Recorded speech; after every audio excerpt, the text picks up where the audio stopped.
if you own a company or you're advising a company, there's some real merit in looking in detail at what a private equity firm looks at.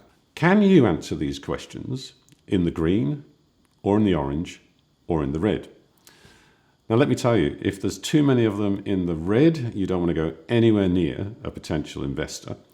If most of them are in the green and only a few are in orange and maybe one or two are in the red, then you might be ready to go and see a private equity firm, because this is what they're looking for.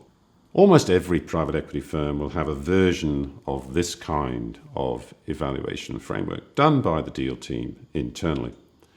In this particular example, you can see there are 6 areas. There's what is the product or service or market that the company is in. There is what is the competitive position within that product or service or market. How well established are their leadership team? What about their strategy and financials? Are they clear to understand? And their ability to attract capital. And then finally, risks. Most firms will start with the strategy and financials. Does the company have a strong organic or acquisition growth platform going forward? Is it 100% believable? Is it plausible? Or is it unclear?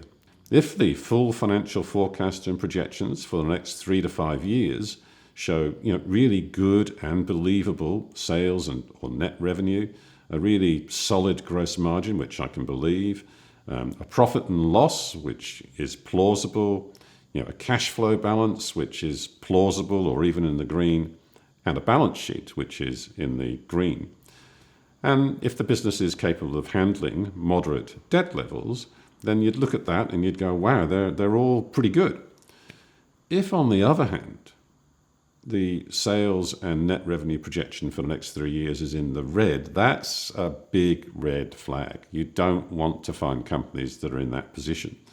And if you look at the balance sheet and you assess it and you say, oh, I really don't like that, that's in the red, I can tell you you're highly unlikely to go any further. There are a few points here which are absolutely critical to the future success of any investment.